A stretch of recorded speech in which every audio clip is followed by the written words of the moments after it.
Hey, hey, hey. Hey, hey, hey, hey. Chris Courtney here, new Pragmatic. Oh my goodness. Wow. Then it dawns on me. That feedback loop from yesterday didn't post, or did it? Nope, just the stream. I'm just looking at Discord, and it's dawning on me that yesterday's video, which I did produce, didn't post. So now I've got to go back and circle back on that. The things we discover first thing in the morning, people. Hope you're doing well where you are. I'm doing well over here. We we've been going through a push recently on social media, trying to make more people aware of the curriculum and the content that we are producing. And there's lots of different pieces to New Pragmatic. One piece is the actual exercises and whatnot. And I pushed out some stuff yesterday and was super excited to get a retweet and endorsement and comment from Erica Hall.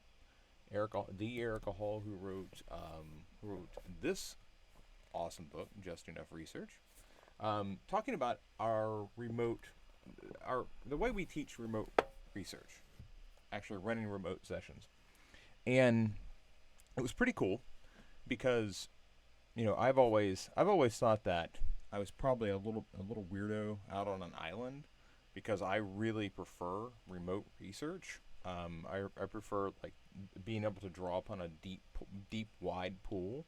So instead of being able to like go into somebody's house, I like just being able to phone them up on a Zoom call or whatever and begin going. And Erica was like, "Yeah, me too." And I was like, "Oh, well, that's awesome." And then she retweeted the post. So super cool. Saw a lot of traffic in the overnight from that. So if you ever wonder if like an industry leader retweeting you matters, it does. Um, so with that said, we've got a lot of stuff to cover today, and the couchbot's fired. So let's get this underway. Greetings, one and all. Chris Courtney here, New Pragmatic. It's time for the feedback loop. So glad to have you back and along for this journey through all the random bits of design. We've got Charlie in here, we got Eve in here, we got Katie in here. We've got a common cadence over the last few days. Also, just in fairness, Rebecca already checked in. So Rebecca technically is in here, but I've already answered her question and she's off and on her way. So I'm going to share my screen and we are going to get this going. So the first thing up here is Katie. Katie's been working on a resume, and one of the things that I like here is that Katie, you've added a little blurb here talking about Fresh Market, design a product for grocery store chain to leverage the meal subscription industry. That's works fine. The only thing that I'm worried about right now is like by adding education underneath, and we talked about this, the removal and the addition back in, it's bumping Nebraska Omaha down, and frankly, I think that's way more important than anything I'm doing. So I would pull that. I would pull that up. If anything, I'd bump New Pragmatic out. If you really want to get it in there, I would try to find. I would try to find a couple of things here in one of these other areas that was less design centric. Also, when I look here, it seems like the spacing may be different than here. So I'm not really sure what's going on there from a formatting perspective. Um, yeah, it says custom 1.3. This says 1.5. So whatever you decide to use, I just make it consistent throughout. I would not squeeze it like this though. If this is what you want, make it the same all the way through. And then, like again, you have to cut your darlings, and I will be the first to tell you, cut me out. Okay, I mo nobody knows me. All right, as far as like who you're applying to. Now, if you're applying for some sort of design position, and the designer looks it up, that'd be great. They'd probably think a little bit. They'd probably think a little bit about that. But where I really come into play is when I make that endorsement on your LinkedIn, and then that rides with you. That's because of the linked factor there. The fact that they click on, oh, who is this? And then they come over and they see that I've kind of run design teams and whatnot, so I'm not just some random yokel. Um, that matters a lot more than something listed on your resume. So get New Pragmatic out of there. I like it. I like this place, but it's not going to carry as much weight as ye old Nebraska, Omaha. And the other thing I would say there is you always want your resume to be one page, okay? But appreciate you getting the color out. Again, this is just an applicant tracking system consideration. As we move forward, Eve, as we bounce around, don't worry, Katie, I'll be back. Eve submitted over her cover letter, and this is an interesting situation because the a lot of times you may be applying for positions that are relatively small, like Eve's here applying for a position with Windy Hill and Market Momentum. Now, this is a small organization in South Carolina. Okay, this is not you're not applying to some big international multinational org thing. It's Market Momentum, and she's received a recommendation from a friend and former coworker that knows apparently the friend knows each party. And I think when you know somebody and they say and that person said, "Hey, you should apply for this job." And I know the person who works over there. Like, that's the first thing you mention. Okay? Hey, Molly who you know and I know, Molly said I should apply for this thing. Now, Molly doesn't matter at all if she doesn't know Wendy. Okay? Like, then mentioning Molly at all is just not great, because frankly, the only time I'm mentioning somebody else in this mix is if they know the person I'm applying to. Otherwise, I'm only mentioning me and my awesomeness. So I want to clarify that. In the event that Molly doesn't know Wendy, don't mention Molly. But in the event that Molly knows Wendy, absolutely mention Molly. Okay? I'm guessing Molly knows Wendy. Hi Wendy Hill. My name is Eve, and I am interested. Like, introduce yourself. Okay? Um, um, so I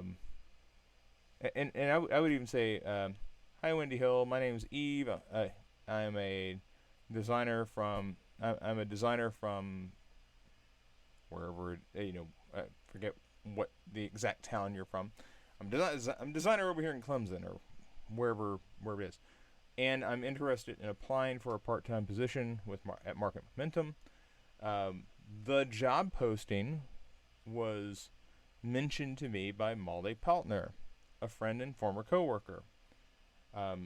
She recommended I contact you about this opportunity.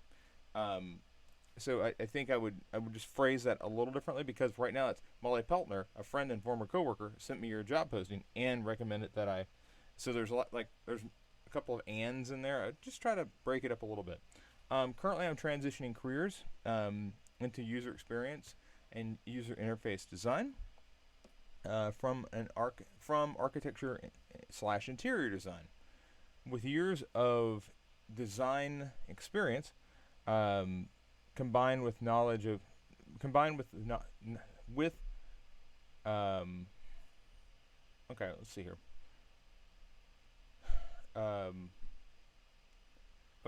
I would say, well, um, with years of design experience combined with knowledge gained in UX and UI, I can offer a trained eye for design management skills and close attention to details to assist in your digital marketing needs. Um,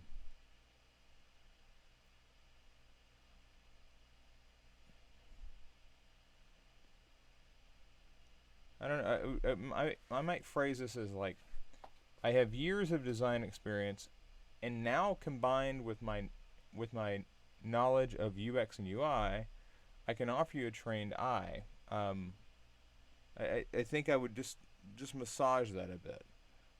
It is a bit of a run-on though. Uh, so something like, currently I'm transitioning um, adding.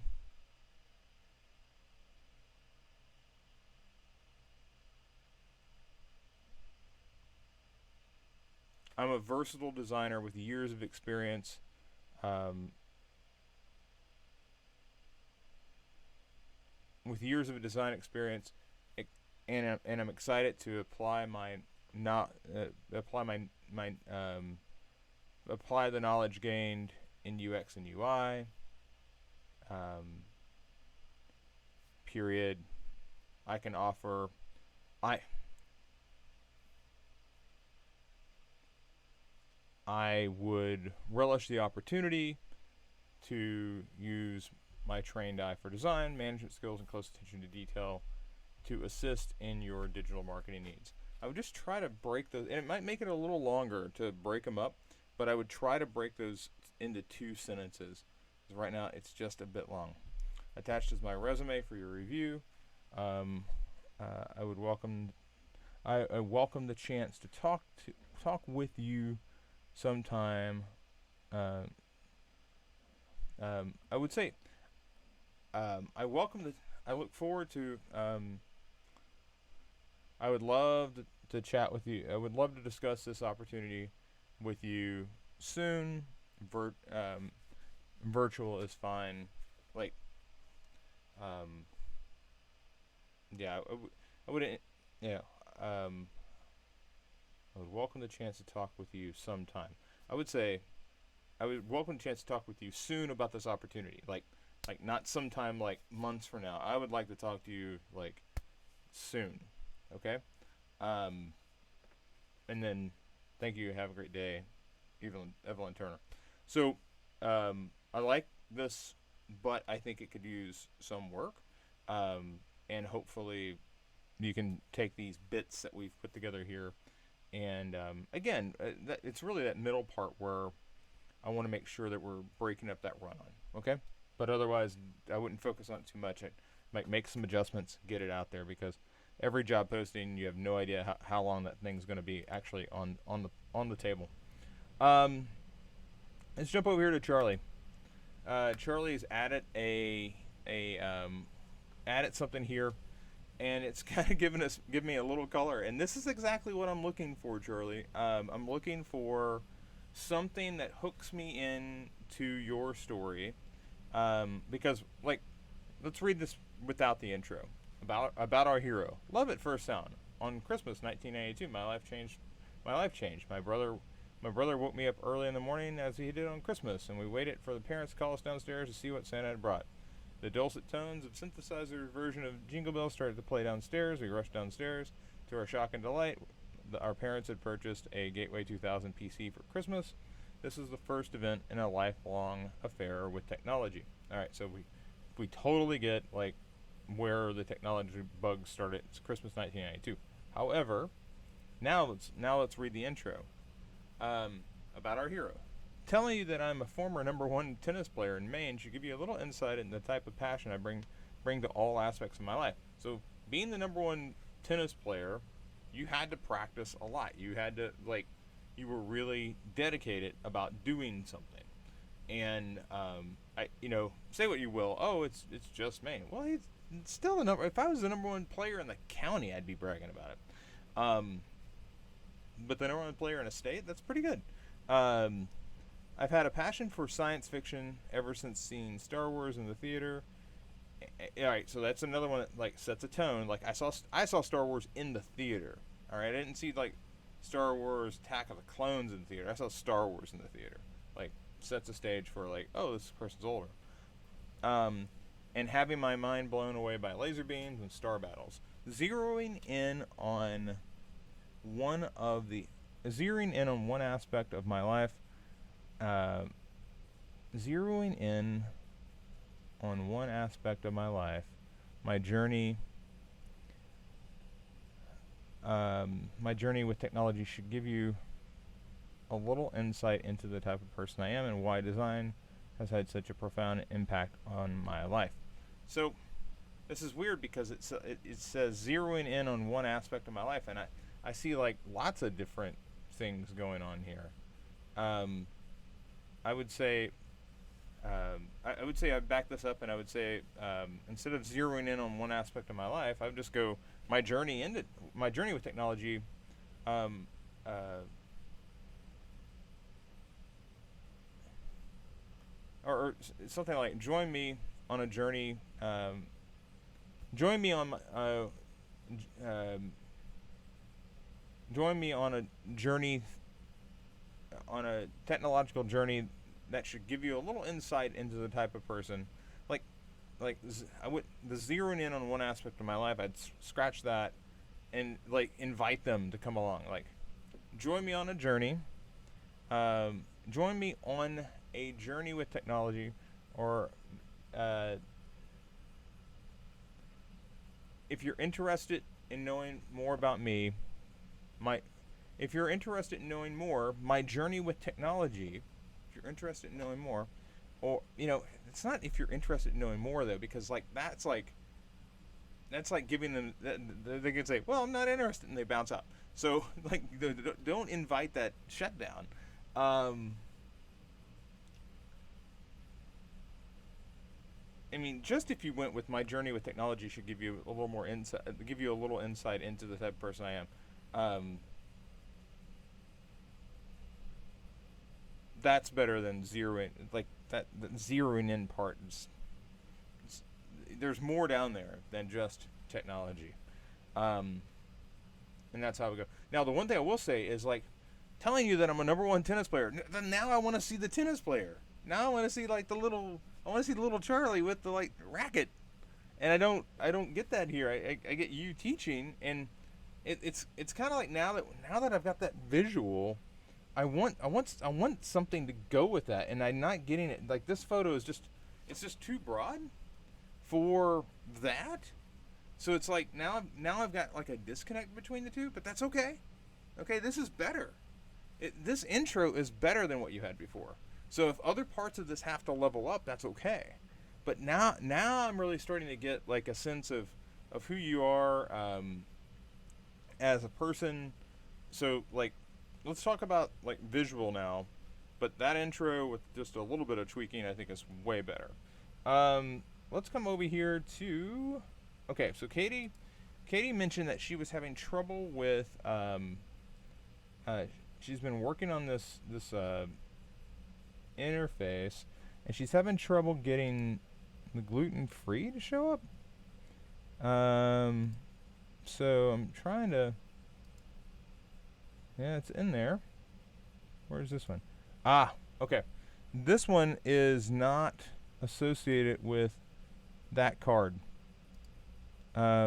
It's up here, and it needs to be with this card. So I'm going to drag this down.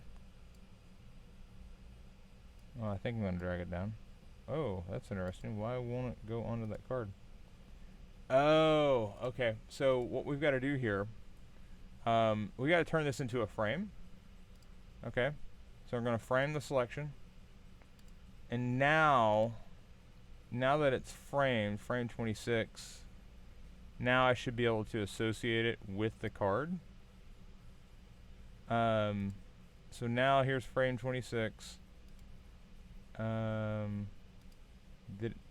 Question is, did it go? Yeah, it's in there. Okay. So now it's associated with. It probably broke your prototype though. No. No, it's still.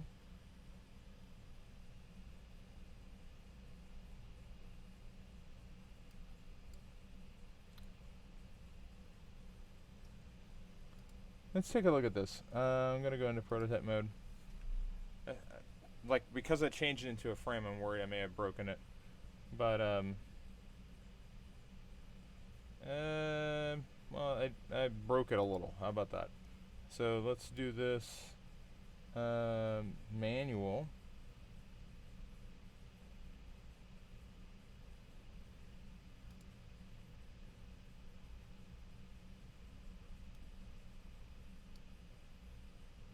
Yeah, okay. So let's see what we get now. Huh, okay, so now it's showing up. It's moved though, I will say that. It moves over.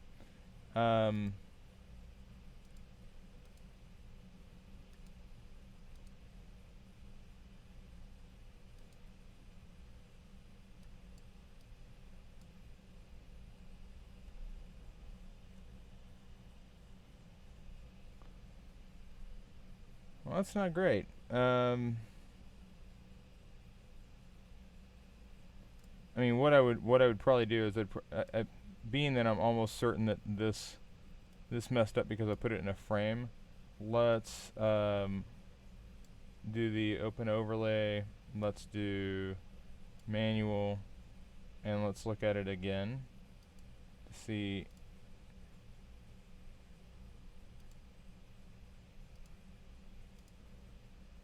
Okay, home.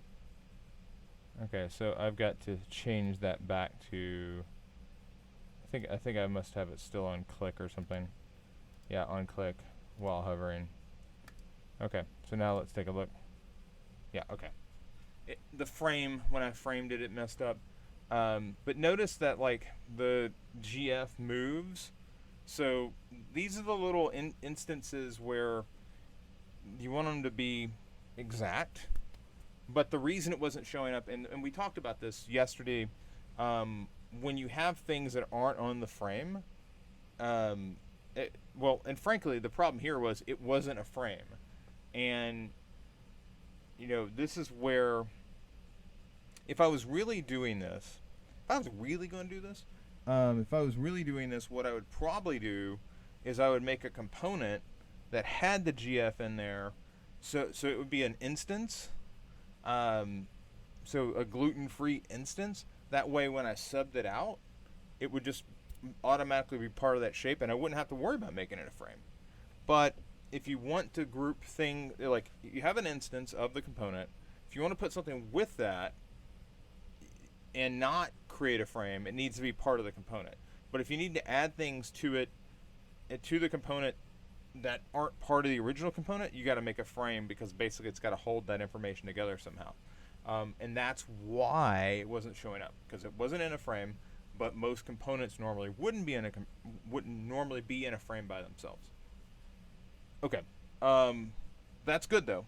That's good. That's a good one to bring up. And then you also had this one over here. So this iteration, and you know so I'm going to take one step forward. I'm going to take 2 steps back, because now we got a grid problem. So you've got grid clearly in effect here, okay, but grid is clearly not in effect up here. So if I'm working through this, you know, I'm saying, okay, well, this is going here to there, and keep in mind, it's not that you have to line up the text specifically. It's more that I'm really just trying to make sure that this information is on a grid, so that if this goes up or down, I know what's going to happen with it. You know, this one's kind of on a grid, like it's not quite there, but it's then here's the thing about this is where we talk about spacing. You've got 2 over here, but you've got 3 over here. Okay, so I can either do this, or I can come in and do this. But I can't do this off. I can't do this off kilter thing. That's not going to work very well for you. Okay.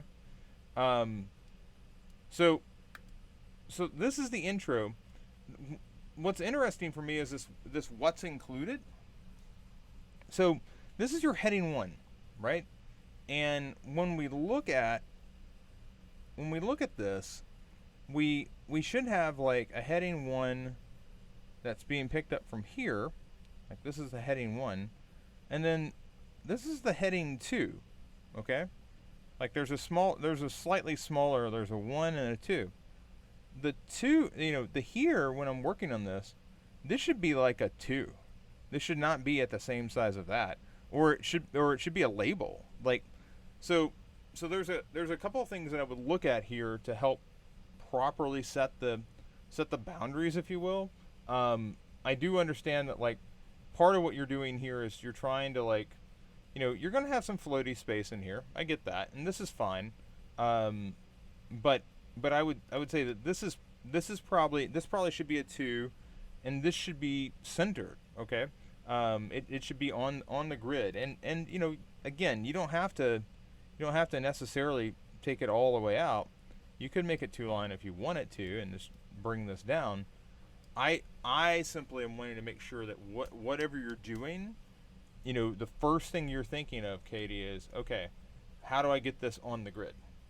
How do I get this on the grid? Because I can't move into the deeper conversations of design with you or anybody really until we like land on grid.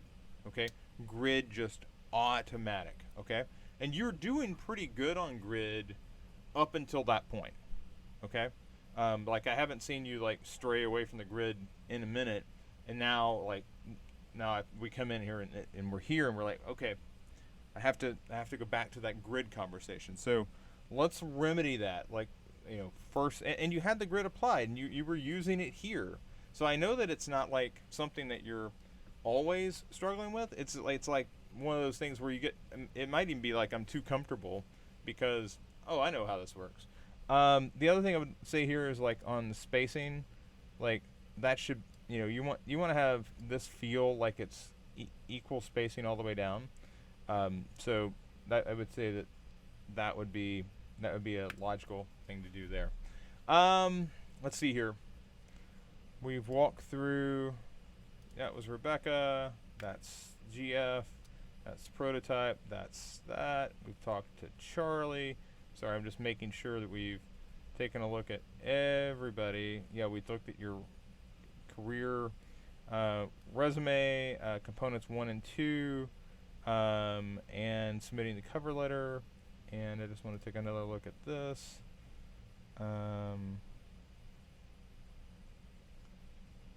Okay, that's yesterday.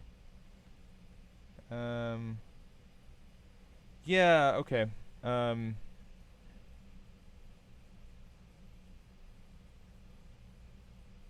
Oh, yeah, the Wix site. Okay. This is so like this is the struggle with every Wix site that I've come across, and it's kind of painful. So this kind of it does its thing, and it's okay. It's not it's not bad, but if I open this up on a phone, for the bigger problem with the Wix site is like I I have no idea where to go. It's just kind of all over the place. Um, Now, luckily, you've got this. But what I'm really interested in when I'm going into a portfolio is I want the projects to be like front and center. Okay, and these are kind of like I'm getting different experiences here. I don't know why they're like this one moves out and this one moves up, and like I want consistency there. But these are also like ebooks, so I'm not sure if I'm supposed to be looking at those.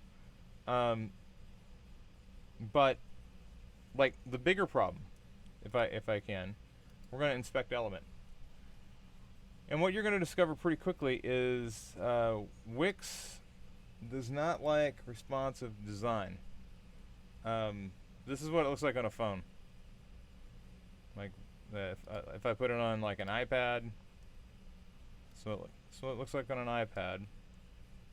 iPad's okay, but most people aren't going to look at this on their iPad. They're going to open it up on like an iOS X and or a 10, and yeah, I wouldn't use Wix. Like I do this thing called Portfolio Potluck, and every single time somebody submits something to me in a Portfolio Potluck and it's a Wix site, the moment I look at it as if I was on a phone, it does this. And it's just painful to see Wix fail so consistently. If I put it on a Galaxy phone, like it doesn't matter. It just like it does not want to play ball. So again, we'll work on your portfolio. Your portfolio will take a big step forward very soon, but we're not going to use the Wix site mainly because it's not responsive. Okay, and yeah, so I would just set this to the side. I wouldn't submit this to anybody. It's just not a great experience right now.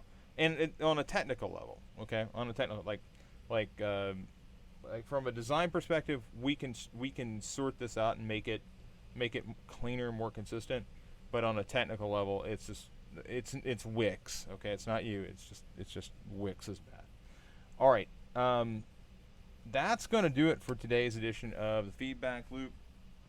I've got Charlie waiting in the wings, ready to jump in. So without further ado, I'm gonna bounce out. Thanks everybody for submitting work today, and I will see the rest of you on Monday. Take care.